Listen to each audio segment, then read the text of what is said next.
Salut tout le monde. Alors oui, c'est bien Kurt Cobain, le chanteur de Nirvana. Good evening. Mais par contre non, Kurt Cobain n'est pas en train d'assouvir un besoin pressant dans des toilettes sèches, il est plutôt enfermé dans un genre de boîte énergétique. Et pour comprendre cette photo, il faut que je vous raconte l'histoire absolument dingue de l'homme qui a cru révolutionner le destin de l'humanité, Wilhelm Reich. Mais avant de vous raconter cette histoire, il faut que je vous parle du sponsor de cette vidéo, l'application qui rend justement accessible des centaines de milliers d'histoires, Nextory. Nextory, c'est tout simplement une immense bibliothèque accessible en permanence sur votre téléphone ou sur votre tablette. Vous avez de tout, des e-books, de la presse, des BD, des magazines et surtout le produit phare de Nextory, des livres audio. En ce moment, vous pouvez par exemple découvrir une longue interview exclusive de Mr V dans le magazine Society ou parcourir les dernières observations du télescope James Webb dans un article de Science et Avenir. Et puis Nextory, c'est très pratique pour écouter les grands classiques qu'on n'a jamais eu le temps de lire. En voiture par exemple. Allez, un petit mythe de Sisyphe d'Albert Camus. Les dieux avaient condamné Sisyphe à rouler sans cesse un rocher jusqu'au sommet d'une montagne, d'où la pierre retombait par son propre poids. Ils avaient pensé avec quelques raisons qu'il n'est pas de punition plus terrible que le travail inutile et sans espoir. Avec le lien en description, vous pouvez essayer Nextory gratuitement et sans aucun engagement pendant 45 jours. Donc vraiment, n'hésitez pas à tester l'appli. Chaque essai finance en plus l'avenir de la chaîne. Donc merci à vous et à Nextory. Et c'est parti pour la folle histoire de Wilhelm Reich. Wilhelm Reich naît le 24 mars 1897 dans une petite ville en Autriche-Hongrie. Son enfance est moyennement heureuse puisque sa mère se suicide à ses 13 ans, son père meurt peu de temps après et il doit fuir l'armée russe qui envahit son pays dans la foulée. C'est une sale histoire. Après la Première Guerre mondiale, Wilhelm Reich fait des études de médecine. Puis il s'intéresse à la psychanalyse, il rencontre Sigmund Freud à Vienne et devient rapidement un proche de Freud et un membre actif de la Société psychanalytique de Vienne. C'est notamment ce psychanalyste qui a popularisé l'expression « révolution sexuelle ». Bon allez, j'accélère un peu. Reich déménage à Berlin, il se brouille avec Freud et voit les nazis arriver au pouvoir. En tant que juif et communiste, Reich est contraint de fuir une nouvelle fois et il atterrit finalement aux États-Unis dans les années 40 où il achète cette grande propriété qu'il va transformer en laboratoire scientifique. C'est là qu'il va entreprendre toute une série d'expériences et c'est ici qu'il découvrira la clé de l'avenir de l'humanité. Et là vous vous dites qu'il y a un souci. Ça fait 3 minutes qu'on parle d'un psychanalyste et on n'a toujours pas parlé de... Vous inquiétez pas, on va parler de fesses. Ah, enfin! Wilhelm Reich a une intuition. Il a l'impression que ses patients les plus difficiles et mal en point ont tous une vie sexuelle dégradée. Et, je cite, des orgasmes incomplets. Alors Reich commence à réaliser des expériences sur des humains. Il achète des oscillographes et tout un tas d'appareils de mesure. Il branche tout ça à des volontaires et observe les mesures pendant notamment des caresses ou des rapports sexuels. Tu trouves ça gênant?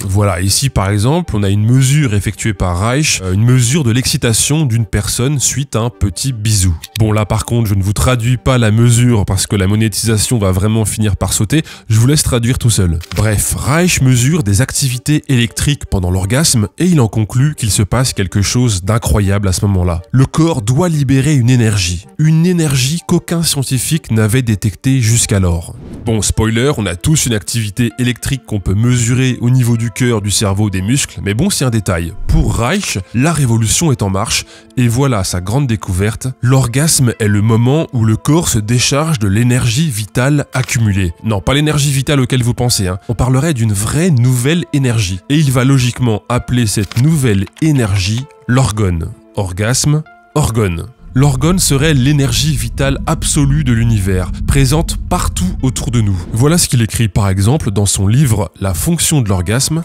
Le scintillement du ciel que certains physiciens attribuent au magnétisme terrestre et le scintillement des étoiles lors des nuits claires et sèches sont des expressions directes du mouvement de l'orgone atmosphérique.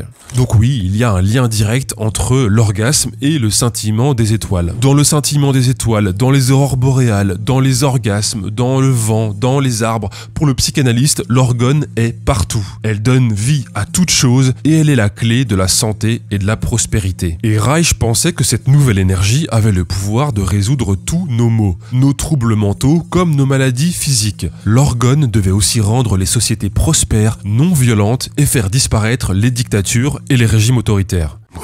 Ouais, bien sûr, bien sûr. Bref, une vraie baguette magique, cette énergie. Et avant de faire circuler cette énergie dans notre corps, puis de s'en libérer à travers l'orgasme, il fallait d'abord capter cette énergie vitale et l'accumuler en nous. Et c'est dans cette optique qu'il inventa l'accumulateur d'orgones. Voilà, donc Kurt Cobain n'était pas dans des toilettes sèches ici, mais dans un accumulateur d'orgones, l'invention de Wilhelm Reich. Mais alors qu'est-ce que c'est que cette chose? Eh bien c'est le résultat des recherches expérimentales du psychanalyste. C'est une grosse boîte constituée de couches alternées de matériaux organiques comme du bois, de la laine, du coton et de matériaux métalliques. D'après le scientifique, les couches organiques attiraient l'énergie orgasmique, l'orgone, et les couches métalliques la réfléchissaient et la concentraient dans la boîte. S'enfermer dans cet accumulateur technologique pendant une demi-heure, c'était la garantie de bénéficier d'un énorme shoot d'orgones. Le but étant, au final, de soigner les maladies mentales, mais aussi les maladies physiques, grâce à la concentration de cette énergie révolutionnaire. Bon, jusqu'à présent, Wilhelm, il révolutionne l'histoire des sciences tout seul dans son coin, avec sa petite équipe dans son manoir. Mais arrive un jour où le psychanalyste a envie d'être validé par ses pairs. Il pense avoir découvert la clé de la santé et de la prospérité universelle, donc à un moment donné, il va devoir convaincre la communauté scientifique. Et c'est à ce moment-là qu'il se tourne vers Albert Einstein. Aïe aïe aïe, ça me fait peur.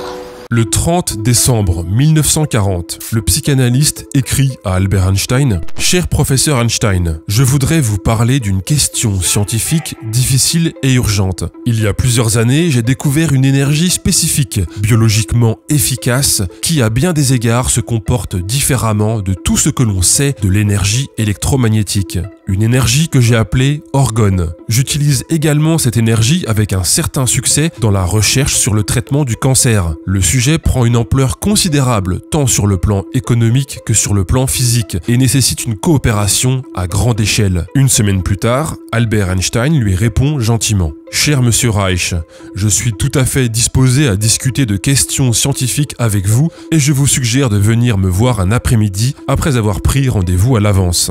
Quelques jours plus tard, la rencontre Reich-Einstein a lieu et le psychanalyste présente au physicien une petite expérience censée démontrer l'existence de cette nouvelle énergie. Il amène un accumulateur d'orgones miniaturisé, cette petite boîte-là, qu'il pose sur une table. Il place un thermomètre en suspension au niveau de la table, à l'extérieur donc de la boîte, et il place un second thermomètre dans la boîte. Au bout d'un certain moment, on constate une légère différence de température entre les deux thermomètres. Celui qui est enfermé dans la boîte affiche une température légèrement plus élevée de quelques dixièmes de degré. Pour Reich, cet apport d'énergie non thermique était la preuve qu'on pouvait accumuler cette énergie révolutionnaire, l'orgone, et qu'elle avait un effet mesurable. Bon, les deux hommes discutent à peu près 4 heures, Reich laisse son matériel à Einstein pour qu'il puisse faire des mesures de son côté, et le psychanalyste repart avec l'espoir d'avoir rallié le plus grand scientifique du moment à sa cause. En rentrant chez lui, Reich écrira d'ailleurs très modestement dans ses notes à propos de ce rendez-vous « Lorsque j'ai rendu visite à Einstein, je me suis senti comme chez moi. Il est simple et clair. J'ai senti ses faiblesses et j'étais conscient lorsque ses opinions étaient incorrectes, mais je n'ai ressenti aucune trace de jubilation. » Bah il est humble, hein, tu le connais.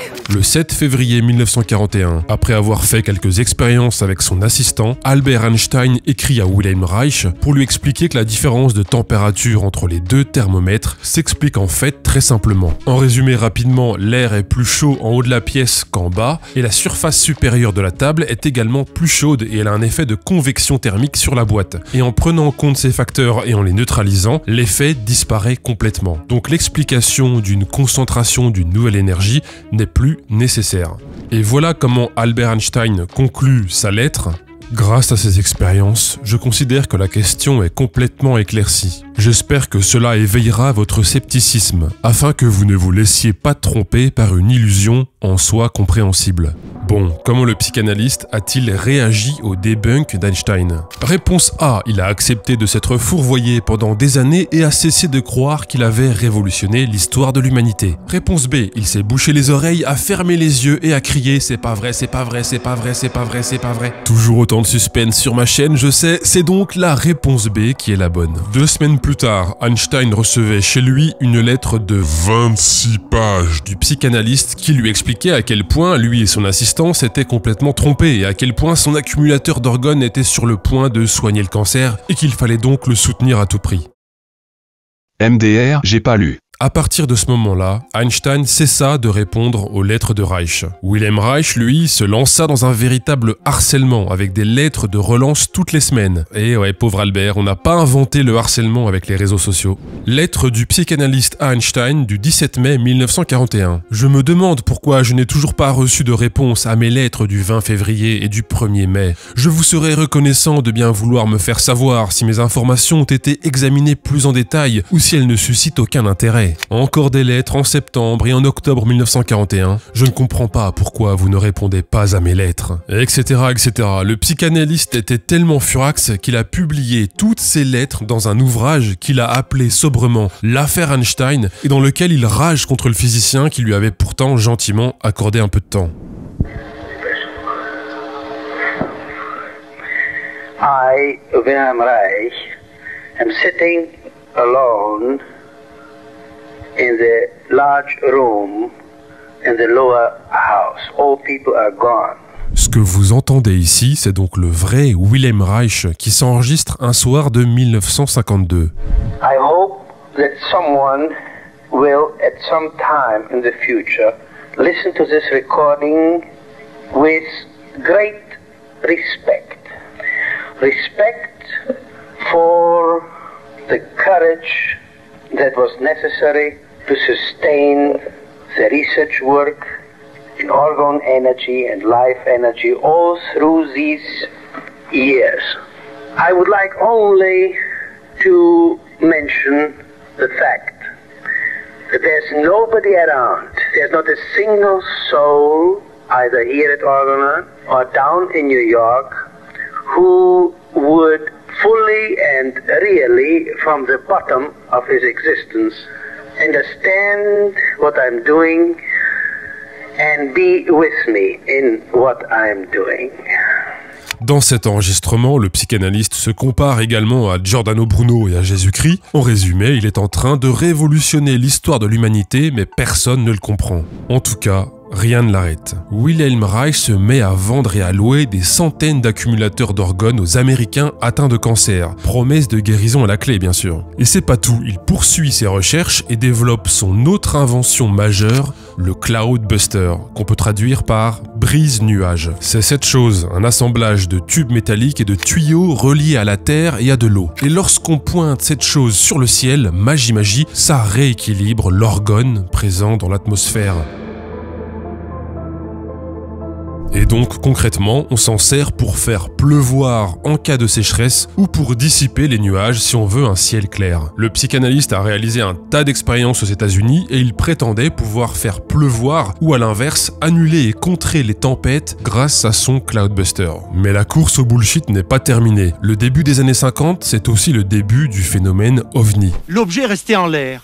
Il basculait sur lui-même, partait dans une direction, dans l'autre direction, faisait des petits tours au-dessus. Et j'étais absolument hypnotisé par cet objet insolite.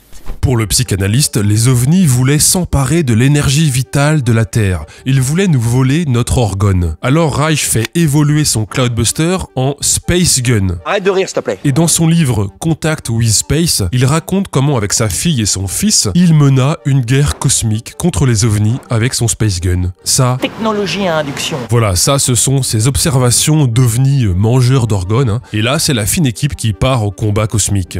Bon, mais toute cette belle histoire a une fin, et la fin de Wilhelm Reich va être assez tragique. À la fin des années 50, la FDA, la Food and Drug Administration, commence à lutter contre les traitements miracles contre le cancer. Et ils vont logiquement s'intéresser à l'accumulateur d'organes vendu par le psychanalyste à des malades du cancer. Après enquête, la FDA déclare que ce dispositif est de la charlatanerie et convoque Reich au tribunal. Et voilà la réponse de Reich. Ma position factuelle dans cette affaire ne me permet pas de me soumettre à la FDA, car une telle action impliquerait selon moi la reconnaissance de l'autorité de cette branche spéciale du gouvernement pour juger de l'énergie cosmique primordiale et préatomique, l'orgone.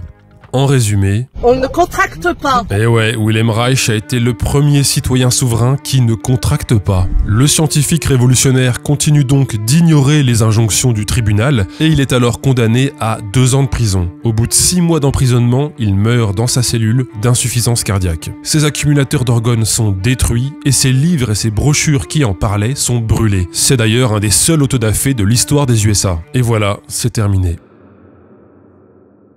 C'est non. Alors non, effectivement, c'est pas terminé. Au contraire, un scientifique alternatif qui prétend avoir fait une découverte majeure, mais qui meurt en prison après la destruction de son œuvre par le gouvernement, c'est le cocktail parfait pour en faire une légende. Vous avez sûrement déjà entendu parler des orgonites, ces petites pyramides de résine remplies de pierre et de cuivre et qui harmonisent les énergies des lieux ou vous protègent des méchantes ondes. Eh bien, ce business autour des orgonites est directement inspiré des travaux de Wilhelm Reich. Mais c'est pas tout.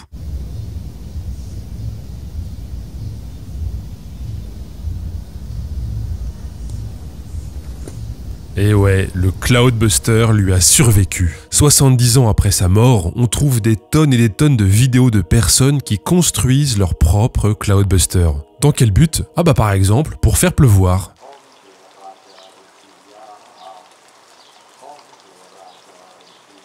Vous avez devant vous un Cloudbuster rotatif. Et c'est même pas une vanne, le rotatif, c'est vraiment comme ça que l'appelle l'américain qui l'a construit. Un Cloudbuster rotatif qui a donc le pouvoir de faire pleuvoir, comme on peut le constater sur cette vidéo. Et il n'y a pas qu'aux USA que cette invention perdure, on trouve pas mal de vidéos de construction de Cloudbuster dans des pays pauvres touchés régulièrement par la sécheresse.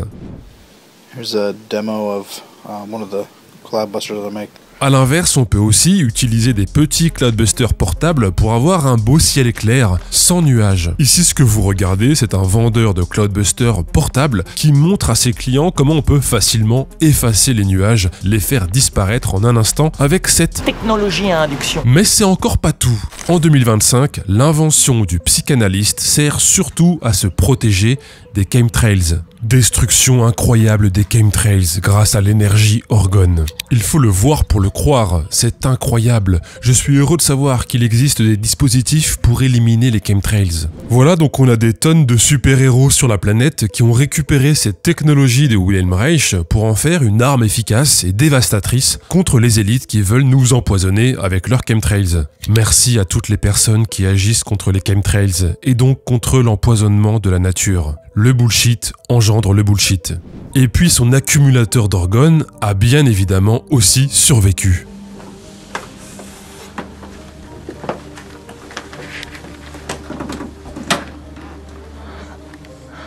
There is the accumulator, and this is a... Bon, ça c'est la version un peu tordue et romantique de l'accumulateur d'organes de ce papy, mais on a aussi de vrais scientifiques partout sur Terre qui construisent des accumulateurs d'organes en 2025 selon les plans et les recommandations précises du psychanalyste.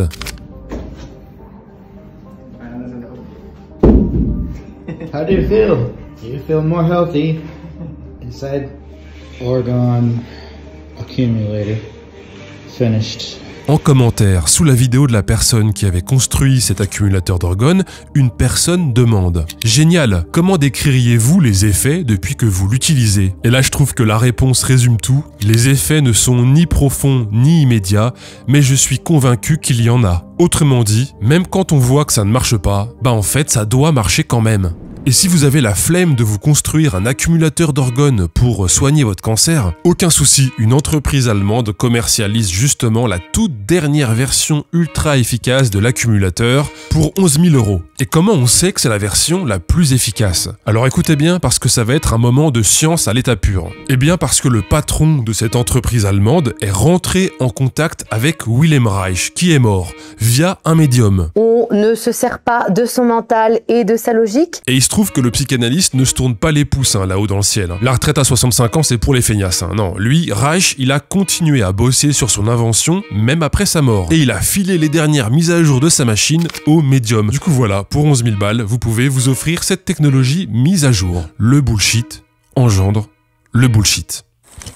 Ça y est, l'histoire est vraiment terminée. Bon, juste quelques petites infos avant de vous laisser partir. Bon, déjà, n'hésitez pas à liker et à mettre un petit boost à la vidéo si elle vous a intéressé. Ça fait plus de 2 mois que j'avais pas sorti de vidéo, donc l'algo va probablement pas la mettre en avant. Ensuite, merci à Sarah qui a bossé sur les illustrations. N'hésitez pas à aller checker son travail, c'est une graphiste de talent. Ses références sont en description. Merci évidemment à mon sponsor Nextory qui soutient une fois de plus la chaîne. Chaque petit essai de l'application participe au financement des prochaines vidéos, donc n'hésitez pas à tester Nextory sans engagement. Un gros merci également à tous ceux qui m'ont envoyé un mail pour me proposer des lieux à louer pour héberger une petite équipe de tournage. Je suis désolé de pas pouvoir répondre à tous les mails, mais j'ai bien tout reçu et j'ai tout mis de côté, donc merci encore. Voilà, c'était G1000 grammes, bonne accumulation d'orgones et à très vite.